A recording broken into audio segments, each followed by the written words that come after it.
Bismillahirrahmanirrahim. Assalamualaikum warahmatullahi wabarakatuh. Saya Eka Tamal Dzikrullah dari jurusan Digital Komunikasi ingin menjelaskan tentang fenomena penggunaan bahasa gaul pergaulan di Indonesia. Sebelumnya, saya ingin membacakan latar belakang terlebih dahulu. Bahasa gaul merupakan fenomena linguistik yang telah ada sejak lama dan berkembang di berbagai masyarakat di dunia, termasuk Indonesia.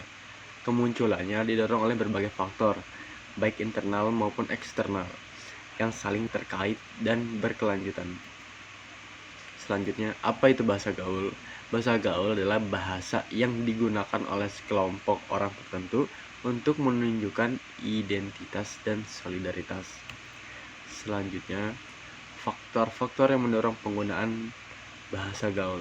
Yang pertama ada globalisasi, perkembangan teknologi, identitas kelompok, dan kreativitas. Yang pertama, apa itu globalisasi? Meningkatnya interaksi dan pertukaran budaya dengan negara lain melalui internet, media sosial, dan peristiwa membawa pengaruh bahasa asing termasuk slang ke dalam bahasa Indonesia. Hal ini dapat dilihat dari munculnya kata-kata serapan dari bahasa Inggris, Jepang, Korea, bahasa lainnya yang diubah menjadi slang. Selanjutnya ada perkembangan teknologi, penggunaan platform komunikasi daring seperti media sosial, aplikasi pesan instan, dan forum online mendorong penggunaan bahasa yang lebih singkat, informal, dan kreatif.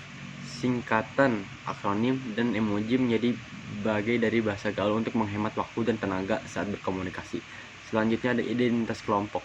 Bahasa gaul dapat menjadi alat untuk menunjuk identitas dan solidaritas dengan kelompok tertentu, seperti remaja, komunitas online, atau penggemar suatu hal. Penggunaan bahasa gaul yang khas dalam kelompok tersebut dapat memperkuat rasa kebersamaan dan membedakan mereka dari kelompok lain. Selanjutnya ada kreativitas. Bahasa gaul memungkinkan penuturnya untuk berekspresi dengan lebih bebas dan kreatif. Kata-kata baru diciptakan, makna kata diubah, dan tata bahasa diubah untuk menghasilkan bentuk komunikasi yang unik dan menarik.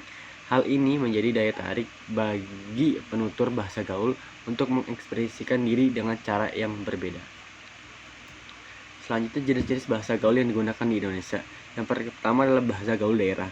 Bahasa gaul ini berkembang di wilayah geografis tertentu dan dipengaruhi oleh budaya dan bahasa lokal. Contohnya, bahasa gaul Jakarta yang menggunakan katanya seperti gue, nye, dan bokap. Bahasa gaul daerah memperkaya khazanah bahasa Indonesia dengan variasi linguistik yang unik. Selanjutnya adalah bahasa gaul komunitas. Bahasa gaul ini digunakan oleh kelompok orang yang memiliki minat atau kesamaan tertentu seperti komunitas gamers, pencinta musik, atau penggemar olahraga. Bahasa gaul komunitas mencerminkan budaya dan kebiasaan dalam komunitas tersebut dan menjadi alat komunikasi internal yang khas. Selanjutnya ada bahasa gaul online. Bahasa gaul ini muncul dan berkembang di platform online seperti media sosial, forum internet, aplikasi pesan instan. Penggunaan singkatan, akronim, emoji, dan istilah-istilah internet menjadi ciri khas bahasa gaul online.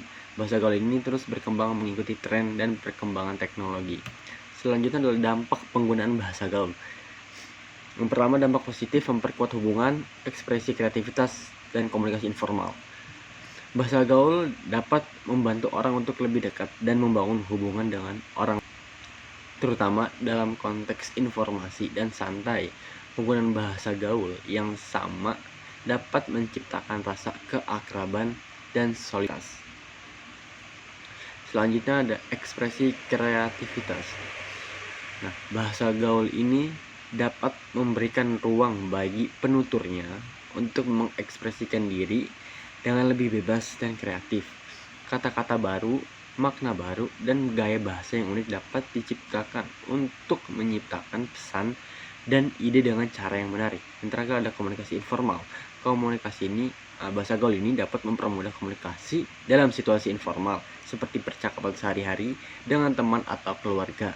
Penggunaan bahasa yang lebih santai dan fleksibel dapat membuat komunikasi lebih natural dan menyenangkan.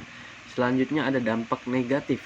Yang pertama ada menurunkan kemampuan berbahasa, kesalahpahaman, dan pesan negatif.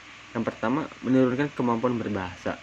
Penggunaan bahasa gaul yang berlebihan dapat menghambat kemampuan berbahasa Indonesia yang baik dan benar. Penutur bahasa gaul terbiasa dengan struktur bahasa yang tidak baku dan mungkin kesulitan untuk menggunakan bahasa formal dalam situasi yang membutuhkan. Kemudian, kesalahpahaman bahasa gaul yang tidak dipahami oleh semua orang dapat menyebabkan kesalahpahaman dan miskomunikasi. Penggunaan kata-kata yang ambigu atau singkatan yang tidak jelas dapat menimbulkan interpretasi yang berbeda dan berujung pada konflik. Pesan negatif.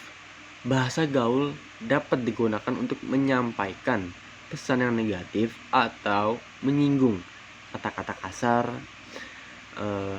makian, atau ujaran kebencian dapat disebarluaskan melalui bahasa gaul, sehingga menimbulkan dampak sosial yang negatif. Penggunaan bahasa gaul yang bertanggung jawab. Mahasiswa perlu menyadari potensi dampak positif dan negatif dari penggunaan bahasa gaul dan berusaha untuk menggunakannya secara bertanggung jawab. Yang pertama ada konteks.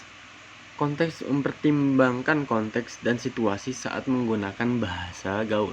Hindari penggunaannya dalam situasi formal, akademik, atau profesional. Selanjutnya ada kejelasan. Kejelasan, pastikan bahwa bahasa gaul yang digunakan mudah dipahami oleh semua orang yang terlibat dalam percakapan. Hindari slang yang terlalu ambigu atau khusus kelompok tertentu. Selanjutnya ada kesopanan. Gunakan bahasa gaul dengan sopan dan hormat. Hindari kata-kata yang kasar, menyinggung, atau diskriminatif. Selanjutnya kesadaran. Sadari bahwa bahasa gaul dapat memiliki interpretasi yang berbeda dan perhatiin potensi kesalahpahaman. Yang terakhir adalah saran dan kesimpulan.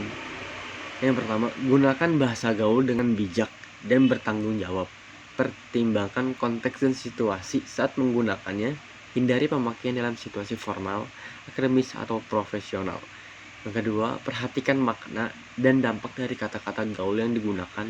Pastikan tidak menyinggung, diskriminatif, atau berpotensi menimbulkan kesalahpahaman. Kesimpulannya, bahasa gaul merupakan fenomena linguistik yang dinamis dan tidak dapat dipisahkan dari kehidupan masyarakat Indonesia. Bahasa gaul memiliki peran dan fungsinya tersendiri, namun perlu digunakan dengan bijak dan bertanggung jawab. Sekian, terima kasih dari saya. Kurang lebihnya mohon maaf. Walakhir. Assalamualaikum warahmatullahi wabarakatuh.